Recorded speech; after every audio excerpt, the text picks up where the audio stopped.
الرجيم بسم الله الرحمن الرحيم رب اشرح لي صدري ويسر لي أمري واحلل عقدة من لساني يفقهوا قولي۔ قرآن مجید کی سورۃ الانعام میں اللہ تعالیٰ فرماتے ہیں وَهُوَ الَّذِي يَتَوَفَّاكُم بِاللَّيْلِ وَيَعْلَمُ مَا جَرَحْتُم بِالنَّهَارِ ثُمَّ يَبْعَثُكُم فِيهِ لِيُقْضَىٰ أَجَلٌ مُّسَمًّى ثُمَّ إِلَيْهِ مَرْجِعُكُمْ ثُمَّ يُنَبِّئُكُم بِمَا كُنتُمْ تَعْمَلُونَ وَهُوَ الْقَاهِرُ فَوْقَ عِبَادِهِ وَيُرْسِلُ عَلَيْكُمْ حَفَظًا حَتَّىٰ إِذَا جَاءَ أَحَدَكُمُ الْمَوْتُ تَوَفَّتْهُ رُسُلُنَا وَهُمْ لَا يُفَرِّطُونَ ثُمَّ رُدُّوا إِلَى اللَّهِ مَوْلَاهُمُ الْحَقِّ أَلَا لَهُ الْحُكْمُ وَهُوَ أَسْرَعُ الْحَاسِبِينَ۔ اور وہی ہے جو رات کو نیند میں تمہاری روح قبض کر لیتا ہے، اور وہ جانتا ہے جو تم دن کے وقت کمائی کرتے ہو، پھر وہ تمہیں اس دن میں اٹھاتا ہے تاکہ وقت مقرر پورا کیا جائے، پھر اسی کی طرف تمہارا لوٹنا ہے، پھر وہ تمہیں بتائے گا جو عمل تم کیا کرتے تھے، اور وہ اپنے بندوں پر غالب ہے، اور وہی تم پر نگہبان فرشتے بھیجتا ہے، یہاں تک کہ جب تم میں سے کسی ایک کو موت آتی ہے تو ہمارے بھیجے ہوئے اسے فوت کرتے اور وہ کوئی کوتاہی نہیں کرتے، پھر وہ اللہ کی طرف لوٹائے جاتے ہیں جو ان کا حقیقی مولا ہے۔ خبردار، اسی کے لیے فیصلہ کرنے کا اختیار ہے اور وہ سب سے زیادہ جلد حساب لینے والا ہے۔ ان آیات میں آپ دیکھ رہے ہیں کہ اللہ سبحانہ وتعالیٰ نے پہلے ہر انسان کے سونے اور جاگنے کا ذکر کیا ہے، پھر مرنے اور پھر مر کر جینے کا ذکر ہے۔ تو ہر روز ہم یہ ایکسپیرینس کرتے ہیں، یعنی نبی صلی اللہ علیہ وسلم نے جب لوگوں کو آ کر یہ بتایا کہ تم مرنے کے بعد دوبارہ اٹھائے جاؤ گے تو انہیں یقین نہ آیا۔ انہوں نے کہا کہ یہ کیسے ممکن ہے کہ مرنے کے بعد ہم پھر اٹھائے جائیں، بس مر گئے تو ختم ہو گئے، ما ہی الا حیاتنا الدنیا نموت و نحیا، زندگی تو بس دنیا کی زندگی ہے، ہم جیتے ہیں، ہم مرتے ہیں، بس ختم ہو جاتے ہیں۔ تو ان لوگوں کا آخرت پر یقین نہیں تھا، تو ان کو سمجھایا گیا کس چیز سے؟ ہر روز کے سونے اور جاگنے کے عمل سے، کہ کس طرح انسان ہر روز رات کو سو جاتا ہے، اللہ تعالیٰ اس کی ایک روح قبض کرتے ہیں، پھر وہ صبح جاگ اٹھتا ہے۔ تو ایسے ہی ہوگا کہ موت کے بعد انسان سو جائے گا اور پھر قیامت کے دن دوبارہ اٹھے گا۔ جیسے روزانہ سونے کے بعد اٹھنا کچھ مشکل کام نہیں، تو اللہ سبحانہ وتعالیٰ کے لیے موت کے بعد کسی کو زندہ کرنا، دوبارہ جگانا، اٹھانا کچھ مشکل کام نہیں، اور یہ کام اللہ سبحانہ وتعالیٰ کے لیے بہت آسان ہے۔ اللہ سبحانہ وتعالیٰ روزانہ اسی طرح انسانوں کے ساتھ تصرف کرتے ہیں تاکہ وہ اپنی مقررہ مدت پوری کر لیں، یعنی جتنی زندگی ان کی لکھی ہوئی ہے اس دنیا میں، جتنا ان کو رہنا ہے اتنا وہ رہ جائیں، اور پھر جب ان کی مدت پوری ہو جاتی ہے، ان کا وقت ختم ہو جاتا ہے، تو فرشتے آ کر ان کی روح قبض کر لیتے ہیں، اور فرشتے اللہ تعالیٰ کا حکم ماننے میں کچھ بھی دیر نہیں کرتے، ذرا لمحے کے لیے بھی کوتاہی نہیں کرتے، اور جس وقت جس کی موت لکھی ہوتی ہے اس وقت اس کو دنیا سے لے جاتے ہیں، اور پھر اللہ سبحانہ وتعالیٰ ہی کی طرف سب کی واپسی ہے۔ اسی لیے جب کوئی فوت ہو جاتا ہے تو ہم کیا کہتے ہیں؟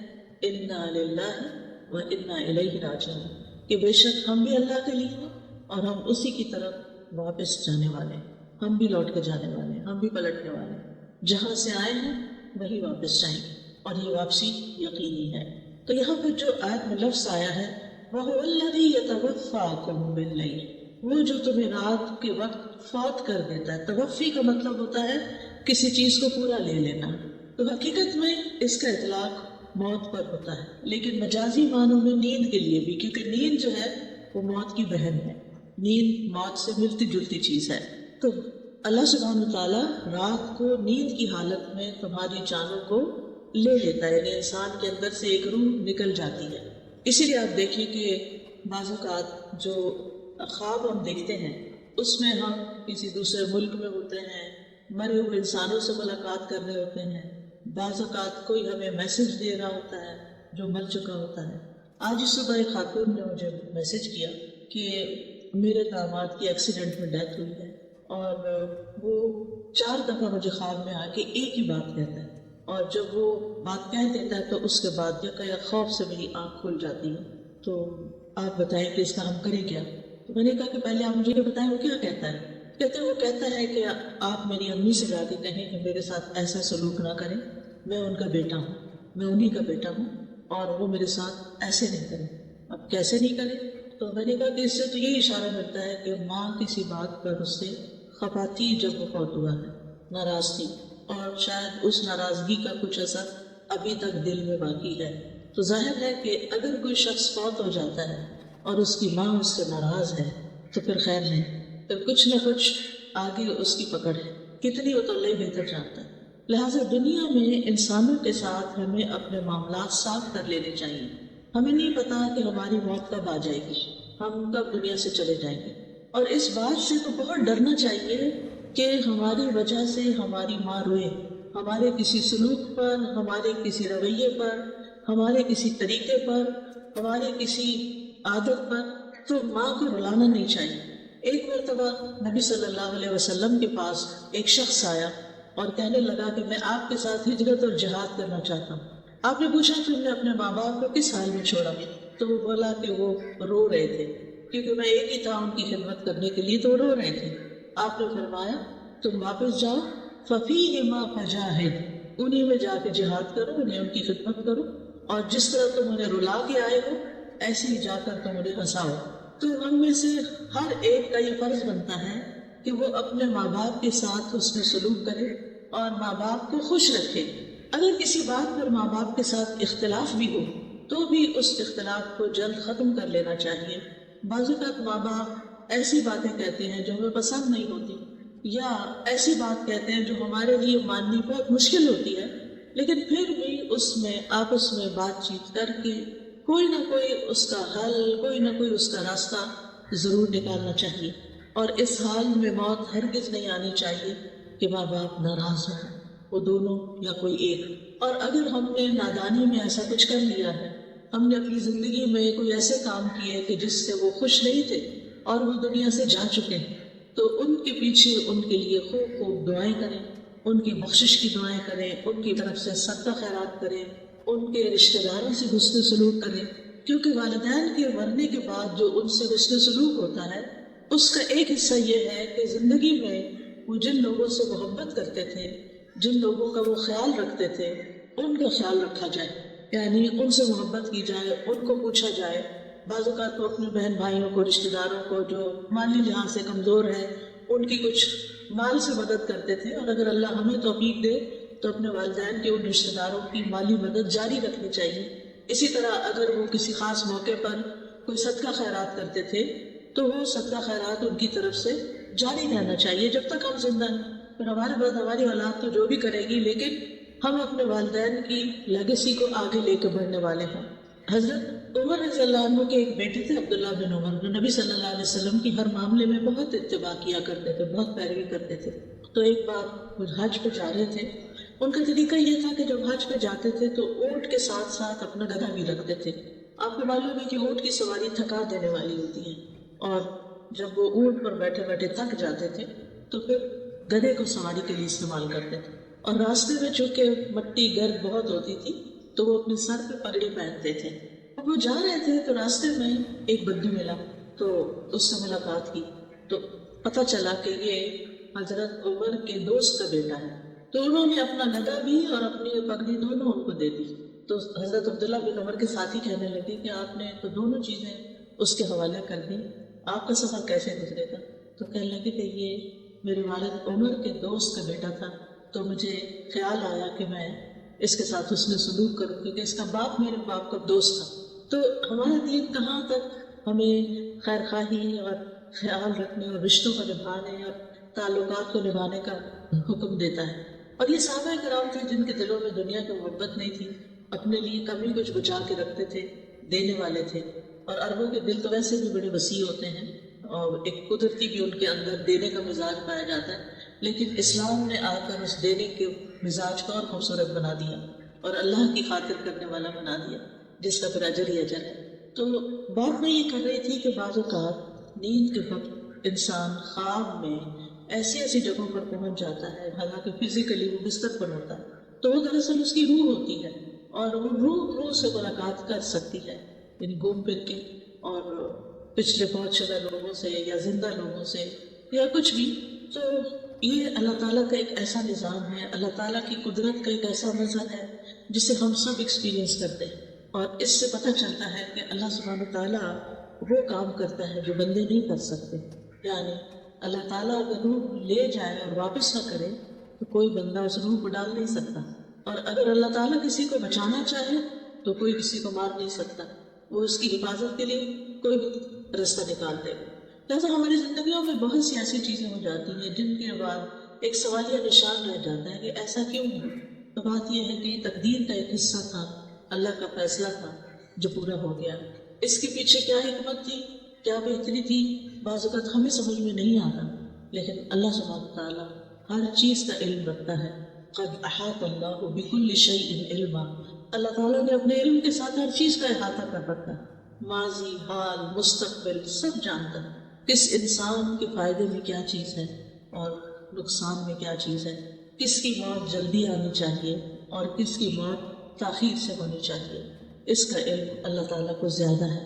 لہٰذا کبھی بھی انسان کو اللہ کے فیصلوں پر ناراض نہیں ہونا چاہیے، بلکہ اللہ تعالیٰ کے فیصلوں کو خوش دلی سے قبول کرنا چاہیے کہ رضیت باللہ ربا، میں اللہ کے رب ہونے پہ راضی ہوں، وہی پیدا کرتا ہے، وہی موت دیتا ہے، وہی رزق دیتا ہے، وہی امتحان لیتا ہے، سب کچھ اسی کے قبضہ قدرت میں ہے۔ پھر اس آیت میں فرمایا وَيَعْلَمُ مَا جَرَحْتُمْ بِالنَّهَارِ، اور وہ جانتا ہے جو تم دن میں مختلف کام کرتے رہتے ہو۔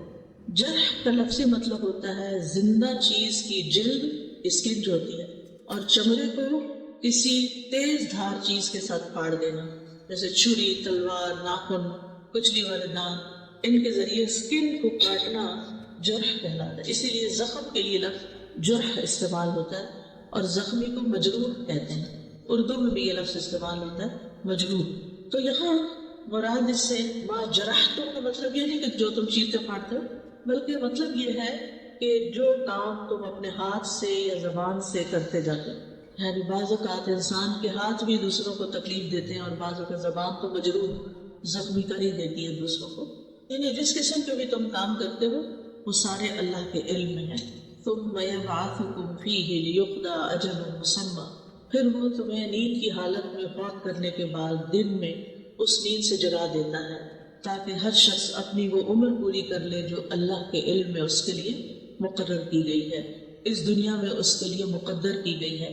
تو اللہ سبحانہ تعالیٰ نے انسانوں کی تقدیر زمین آسمان کی پیدائش سے بھی 50,000 سال پہلے لکھی۔ یہ اس کا علم تھا کہ وہ کیا پیدا کرنے والا ہے، اس کو پہلے سے پتا تھا، اور وہ پیدا ہونے کے بعد کیا کرے گا، یعنی کون سی چیز کیسی ہوگی، یہ بھی اس کے علم میں تھا۔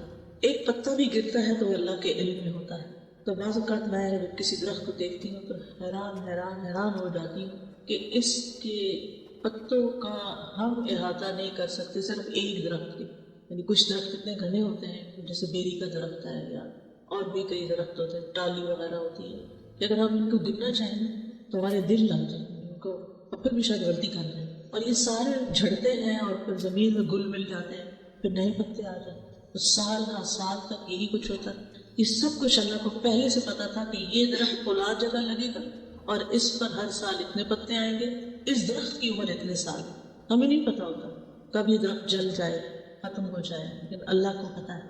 ایسے ہی انسانوں کے بارے میں ہمیں نہیں پتا ہوتا کب کس دن کس کی موت کا وقت لکھا ہے اور وہ آ جائے، لیکن اللہ کو پتا ہوتا ہے۔ تو یہ اللہ تعالیٰ کا علم ہے، اور یہاں سے یہ بات بھی پتہ چلتی ہے کہ موت کا وقت مقرر ہے، وہ آگے پیچھے نہیں کیا جا سکتا۔ ہاں یہ ضرور ہو سکتا ہے کہ کچھ اعمال جو ہے انسان کی زندگی میں برکت پیدا کرتے ہیں، اور تھوڑے وقت میں انسان بہت کچھ کر کے چلا جاتا ہے اس دنیا سے، لیکن یہ بات یاد رکھنی چاہیے، نمبر ایک یہ کہ ہم یہاں ہمیشہ رہ نہیں سکتے، اس دنیا میں ہمیں یہاں سے جانا ہی جانا ہے، یعنی ہم میں سے ہر ایک پر موت آنی ہے۔ اور دوسری بات یہ ہے کہ موت کے بعد اللہ کے پاس جانا ہے، اللہ کو وہ دکھانا ہے۔ ثم الیہ مرجعکم، یعنی تمہارا اس دنیا میں اپنی زندگی کے پورے ہو جانے کے بعد اکیلے اللہ کی طرف لوٹ جانا ہے۔ ٹھیک ہے، لوٹ جانا ہے، پھر کیا ہوگا؟ ثم ینبئکم، پھر وہ تمہیں بتائے گا بما کنتم تعملون، جو کچھ تم کرتے رہے۔ ہم میں سے ہر ایک کو سوچنا چاہیے وہ کیا کر رہا ہے اپنی زندگی کے ساتھ، کیا وہ جو کچھ کر رہا ہے وہ اللہ تعالیٰ کی پسند کے مطابق ہے یا اللہ تعالیٰ کی ناراضگی کے مطابق۔ ہم بعض اوقات بڑے اچھے کام کر رہے ہوتے ہیں، لیکن اس سے ہمارے دل میں کبھی بھی یہ خیال نہیں آیا کہ یہ ہم اللہ کو خوش کرنے کے لیے کر رہے ہیں۔ ہم کر رہے ہیں کیونکہ ہمیں اچھے لگتے ہیں وہ کام، ہمارے دل کو اچھے لگتے ہیں، ہمارے نفس کے مطابق ہوتے ہیں، ہمارا پیشن ہوتے ہیں، وہ اس لیے ہم کر رہے ہوتے ہیں۔ لیکن ہم میں سے ہر ایک کو سوچنا چاہیے کہ جو کچھ بھی وہ کر رہا ہے وہ کس کے لیے کر رہا ہے، اور اس کا بدلہ وہ کس سے چاہتا ہے. ثم ينبئكم بما كنتم تعملون. اب یہ جو بتایا جائے گا نا تو اس سے پتہ چلتا ہے کہ ہم میں سے ہر ایک اپنا نامہ اعمال دیکھے گا، اور جب دیکھے گا تو پکار اٹھے گا ما لهذا الكتاب لا يغادر صغيرة ولا كبيرة الا احصاها. اس کتاب کو کیا ہو گیا ہے کہ اس نے نہ کوئی چھوٹی بات چھوڑی ہے نہ کوئی بڑی، مگر اس کو گن گن کے لکھ لیا ہے، شمار کر لیا ہے. مثلاً اگر ایک انسان کو جھوٹ بولنے کی عادت ہے اور وہ زندگی میں 1000 جھوٹ بولتا ہے تو صرف جھوٹ نہیں لکھے ہوں گے بلکہ جھوٹوں کی تعداد بھی لکھی ہوئی ہوگی، کتنے 1000 جھوٹ بولے اس شخص نے. اور اسی طرح باقی اعمال بھی، اتنی رکعتیں اس نے پڑھی، اتنے قرآن کے حرف پڑھے، کیونکہ ہر حرف پہ 10 نیکیاں ملنے والی ہیں تو وہ حروف بھی گنے ہوئے ہوں گے. ایک ایک ذرہ جو ہے اس کا بدلہ ہے. قرآن مجید میں آتا ہے ان اللہ لا یظلم مثقال ذرۃ وان تک حسنۃ یضاعفها ویؤت من لدنہ اجرا عظیما. اللہ کسی جان پر ایک ذرے جتنا بھی ظلم نہیں کرتا، ایک ڈاٹ جتنا، ڈاٹ بھی بڑا ہوتا ہے، ذرہ اس سے بھی چھوٹا ہوتا ہے، اور اگر وہ ذرہ نیکی کا ہو تو اس کو وہ کئی گنا زیادہ بڑھا دیتا ہے، ملٹیپلائی کر دیتا ہے اور اپنے پاس سے اجر عظیم عطا کرتا ہے.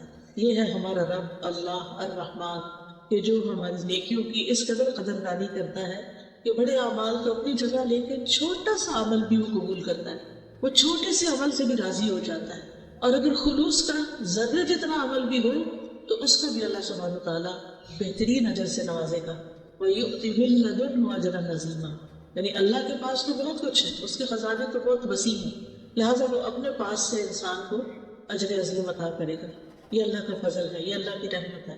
حلال کمائی میں سے ایک لقمہ جو انسان اللہ کے راستے میں خرچ کرتا ہے، اللہ سبحانہ وتعالیٰ اس کو اپنے دائیں ہاتھ سے قبول کرتا ہے، دائیں ہاتھ میں لیتا ہے، پھر اس کو بڑھاتا ہے، بڑھاتا ہے، بڑھاتا ہے، حتیٰ کہ ایک لقمہ احد پہاڑ جتنا بڑا ہو جاتا ہے. آپ میں سے کسی نے احد پہاڑ دیکھا ہوگا، تقریباً 12 میل تک اس کی رینج، اور بہت ہیوی قسم کا پہاڑ، بھاری قسم کا. صرف ایک مرسل، ایک لقمہ جو آپ کسی کو کھلا دیتے ہیں.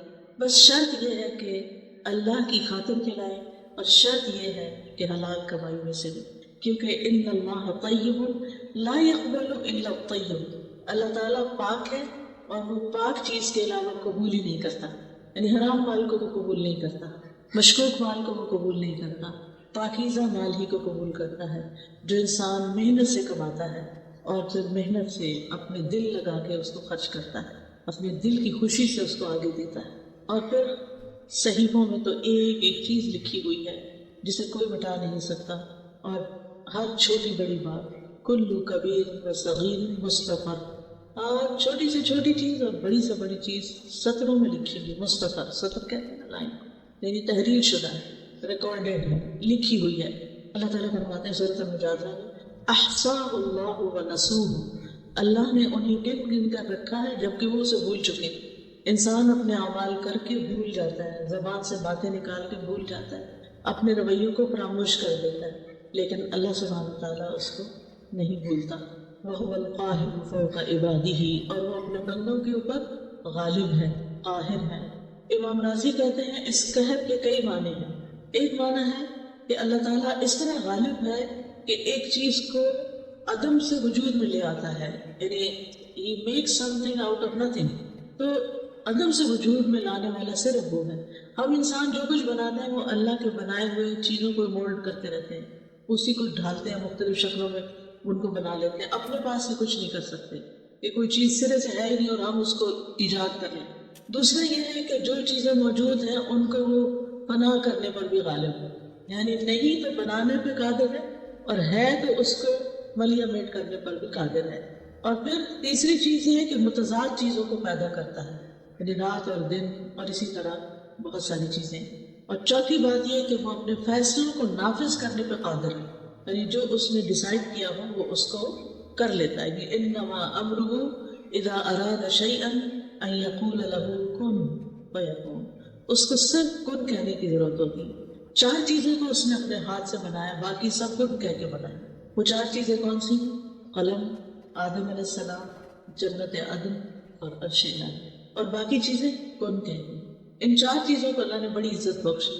قلم کو عزت دی ہے، عرش کو عزت دی ہے، آدم علیہ السلام کو عزت دی ہے، اور جنت عدن کو عزت دی ہے.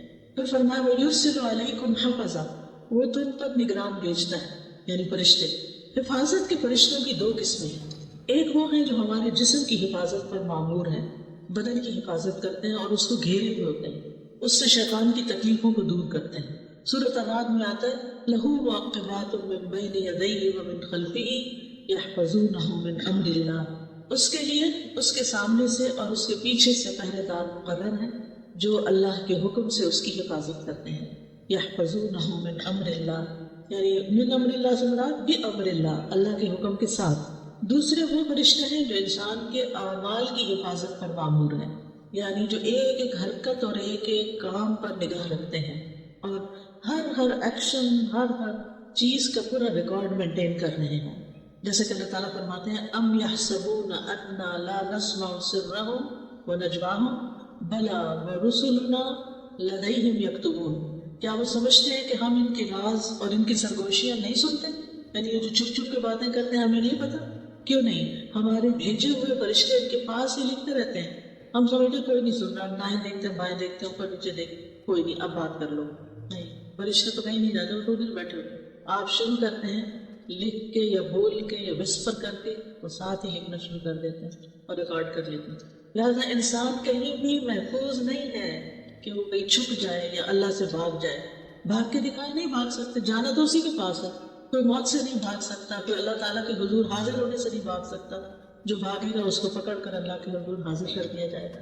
اور ان فرشتوں کو حافظین بھی کہا گیا ہے، وَإِنَّ عَلَيْكُمْ لَحَافِظِينَ كِرَامًا كَاتِبِينَ يَعْلَمُونَ مَا تَفْعَلُونَ، اور بے شک تم پر یقیناً نگران مقرر ہیں جو معزز لکھنے والے ہیں، وہ جانتے ہیں جو کچھ تم کرتے، ان کو سب پتہ ہے، تمہارے کھلے چھپے ہر چیز کا انہیں علم۔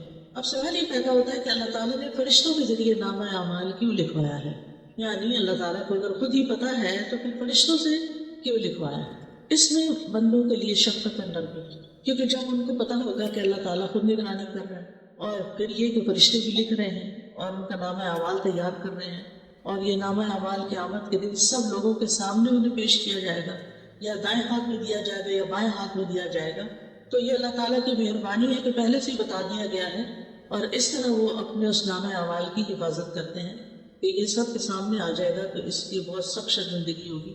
تو مجھے اپنے ظاہر اور باطن کو ایک کر لینا چاہیے، یہ نہیں کہ میرے دو روپ ہوں، ڈبل فیس ہو، میں لوگوں کے سامنے کچھ ہوں، میں تنہائی میں کچھ ہوں، میں اپنوں میں کچھ اور ہوں اور کسی اور کے سامنے اور ہوں، اپنے گھر میں کچھ اور ہوں اور باہر کچھ اور ہوں۔ نہیں، انسان ہی رہے اور لوگوں سے زیادہ اپنے رب سے ڈرنے والا ہو۔ پھر فرمایا حتیٰ اذا جاء احدکم الموت توفته رسلنا، یہاں تک کہ جب ان میں سے کسی کی موت کا وقت آ جاتا ہے تو ہمارے فرشتے جو اس سلسلے میں مقرر ہیں وہ اس کو پورا لے لیتے ہیں۔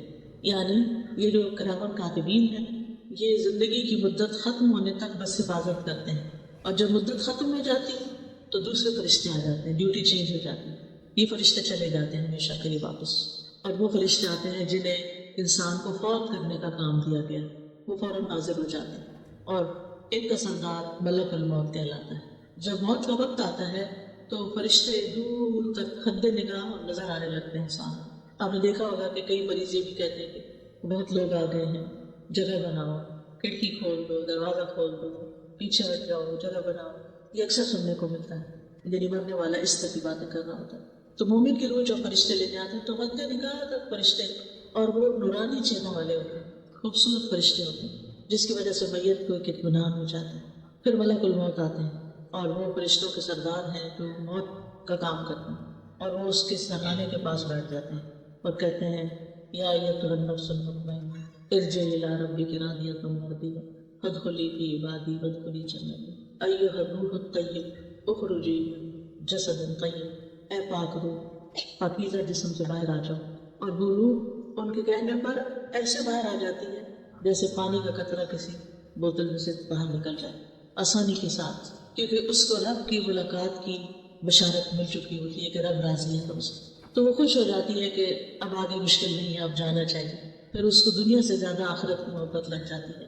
تو ایسے بندے سے اللہ تعالیٰ بھی ملنا چاہتا ہے جو اللہ کی ملاقات کی خواہش رکھتا ہو۔ ابن عباس کہتے ہیں کہ بہت سے فرشتے ملک الموت کے معاون ہیں، لہٰذا جو ہی روح نکلتی ہے تو ملک الموت روح نکال کے لے کے فوراً فرشتوں کے حوالے کر دیتے ہیں، پھر وہ جو نیک شخص ہوتا ہے اس کے لیے جنت سے کفن آتا ہے، روح کے لیے الگ کفن ہوتا ہے، اور جنت کی خوشبو حنوط بھی لاتے ہیں، اس کا نام حنوط ہے، حانون و کوئی، تو وہ اس خوشبودار کفن میں اس کی روح لپیٹتے ہیں اور اس کو لے جاتے ہیں فوراً، یعنی فرشتے اس کو لے کے آگے چل پڑتے آسمانوں کی طرف جاتے ہیں۔ جہاں جہاں سے فرشتے گزرتے ہیں اس روح کو لے کر، تو فرشتوں کا کوئی بھی گروہ جو راستے میں نظر آتا ہے وہ پوچھتا ہے کہ یہ کون پاکیزہ روح ہے، یعنی اس کی خوشبو کی وجہ سے اور اس کے احترام کی وجہ سے پتہ چلتا ہے کہ یہ تو فلاں جو دنیا میں اس کا سب سے اچھا نام تھا، عزت سے جس نام سے اس کو بلایا جاتا تھا اس نام کے ساتھ بتایا جاتا ہے کہ فلاں کی روح جا رہی، حتیٰ کہ وہ پہلے آسمان تک پہنچتی ہے، پھر وہ دروازہ کھٹکھٹاتے ہیں، پھر وہ پوچھتے ہیں کہ کون ہے، تو بتایا جاتا ہے کہ فلاں کی روح ہے، پھر اس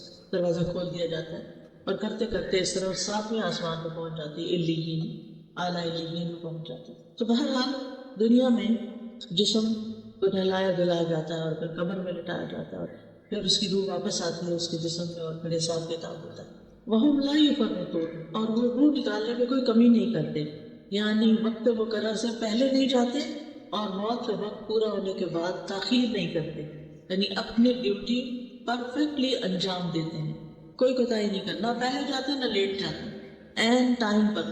اور پھر یہ بھی مانا کیا گیا ہے کہ روح کو اس کے مقام تک پہنچانے میں کوئی کمی نہیں کرتے، اگر وہ اعلیٰ علیین سے تعلق رکھتا ہے وہاں لے جاتے ہیں اس کو، اور اگر کوئی برا انسان ہے، بدکار انسان ہے، تو اس کو سجین میں بھی لے جاتے ہیں، کیونکہ آسمان کے دروازے ایسے لوگوں کے لیے کھلتے ہی نہیں، اور ان کو پٹخا مارا جاتا ہے اور سجین میں ان کی روح جاتی ہے، اور سجین ایک قید خانہ ہے۔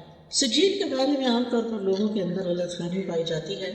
اس میں ہم دیکھتے ہیں کہ علماء جو ہیں سجین کے 2 معنی کرتے ہیں، ایک تو وہ جو قرآن مجید میں آتا ہے کلا ان کتاب الابرار لفی علیین، اور پھر اسی طرح لفی سجین جو برے لوگوں کا نام ہے اعمال۔ اس کا معنی کیا ہے کہ فجار کے برعکس نیک لوگوں کی کتاب یا نامہ اعمال جو ہے وہ علیین میں رکھا جاتا ہے۔ قال الأعمش عن شبر ابن عطیہ عن ہلال ابن یساف قال سأل ابن عباس کعبا، ابن عباس نے کعب رضی اللہ عنہ سے سوال کیا، وأنا حاضر، اور میں اس وقت وہاں خود موجود تھا، عن سجین، سجین کے بارے میں، قال هي الارض السابعة، کہ یہ 7ویں زمین ہے، وفيها ارواح الكفار، اور اس میں کفار کی روحیں ہوتی ہیں، وسأله عن علیین، اور ان سے علیین کے بارے میں بھی پوچھا، فقال هي السماء السابعة، تو انہوں نے کہا کہ یہ 7واں آسمان ہے، وفيها ارواح المؤمنین، اور اس میں مومنوں کی روحیں ہیں، وهكذا قال غیر واحد ان السماء السابعة، کہ وہ 7ویں آسمان میں ہے، یعنی علیین کہاں ہے؟ 7ویں آسمان میں، اور وہاں علیین ایک طرح سے جنت ہی ہے۔ اب وہاں پر پہنچ کر ثم ردوا الی اللہ مولاہم الحق، پھر وہ اپنے حقیقی مولا، سچے مولا، اصل مولا یعنی اللہ سبحانہ وتعالیٰ کی طرف لوٹا دیے جاتے ہیں۔ کیوں؟ تاکہ ان کا حساب لیا جائے، تاکہ وہ قیامت کے دن جزا سزا پا سکے۔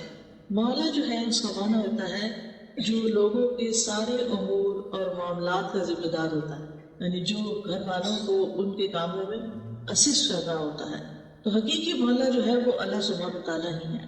الا لہ الحکم وہو اسرع الحاسبین، خبردار حکم اسی کے لیے ہے اور وہ سب سے جلد حساب لینے والا ہے، یعنی ساری مخلوق کو یک بار کی اٹھا کے سب سے اکٹھا حساب بھی لے سکتا ہے، اس کے لیے کچھ مشکل نہیں۔ تو ان آیات سے یہ پتہ چلتا ہے کہ اللہ تعالیٰ اپنی تمام مخلوقات کی حرکات و سکنات کا احاطہ کیے ہوئے ہے۔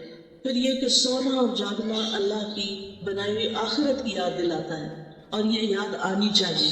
پھر یہ کہ ہمیں موت کی تیاری کرنی چاہیے، موت کو یاد رکھنا چاہیے، ہر نماز میں اپنی موت کو یاد رکھیں، اس سے نماز میں خشوع و خضوع آئے گا۔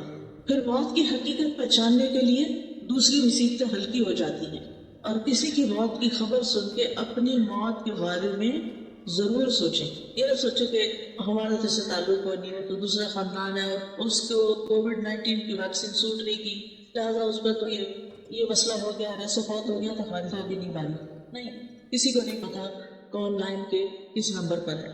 اور پھر یہ ہے کہ موت کو ناپسند نہیں کرنا چاہیے بلکہ اچھے کام کرنا چاہیے، تاکہ موت کے وقت جو ہماری زندگی ہے وہ خوبصورت ہو، کیونکہ ہر ایک نے مرنا ہے، موت کا فرشتہ بھی مقرر ہے، موت سے فرار ممکن نہیں، موت سے کوئی بھی بچنے والا نہیں. یعنی کوئی یہ نہیں کہہ سکتا کہ میں بچ جاؤں گا، بلا میں نے دوائی ایجاد کر لیا اور وہ کھا لوں گا اور کبھی موت نہیں آئے گی مجھ پر، ایسا نہیں ہو سکتا. پھر یہ کہ موت کا وقت اور جگہ بھی مقرر ہے. پھر یہ بھی یاد رکھنا چاہیے کہ موت کی سختیاں بھی ہیں. کلا اذا بلغت التراقی وقیل من راق وظن انہ الفراق والتفت الساق بالساق. ہرگز نہیں وہ وقت یاد کرو جب جان ہنسلیوں تک پہنچ جائے گی اور کہا جائے گا ہے کوئی دم کرنے والا، دم جھاڑ کرنے والا، اور وہ یقین کر لے گا کہ یقیناً جدائی کا وقت آ گیا ہے. پنڈلی پنڈلی کے ساتھ لپٹ جائے گی، اس دن تیرے رب ہی کی طرف روانگی کا وقت ہے. انبیاء علیہ السلام کو بھی موت کی شدت محسوس ہوئی تھی. اب یہ ہے کہ اگر کوئی اپنے قریبی لوگوں میں سے موت ہو جائے تو کیا کرنا چاہیے؟ خبر سنتے ہی پہلے الفاظ انا للہ و انا الیہ راجعون پڑھنے چاہیے. پھر اس شخص کے لیے دعا کرنی چاہیے، لواحقین کے لیے دعا کرنی چاہیے. زبان سے رب کو راضی کرنے والے کلمات ہی کہنے چاہیے. یعنی ایسی باتیں نہیں کرنی چاہیے کہ جس سے اللہ تعالیٰ ناراض ہو. اللہ کی ناراضگی کی جملے نہیں بولتے. اللہ سبحانہ تعالیٰ کی تعریف کرنی چاہیے، صبر کرنا چاہیے. حدیث میں آتا ہے کہ صدمے کی پہلی چوٹ پر صبر کرنا. یعنی اصل صبر کیا ہے؟ جب چوٹ لگے تو اس وقت صبر کرے انسان. یعنی کہ پہلے رونا دھونا مچا لے، چیخ چلا لے، پھر بعد میں کہ میں نے اب صبر کر لیا. وہ تو سب کو ہی آ جاتا ہے. یہ یاد رکھنا چاہیے کہ صبر کرنے سے اجر مل جائے گا. انما یوفی الصابرون اجرهم بغیر حساب. اور بے صبری کرنے سے کچھ بھی نہیں ملے گا، بلکہ اگر بے صبری میں اللہ تعالیٰ کی ناراضگی کے کلمات منہ سے نکل گئے تو الٹا شامت آ جائے گی. پھر یہ کہ ایک دوسرے کو صبر کی تلقین کرنی چاہیے. غم کے موقع پہ جزا فضا نہیں کرنی چاہیے، نوحہ نہیں کرنا چاہیے.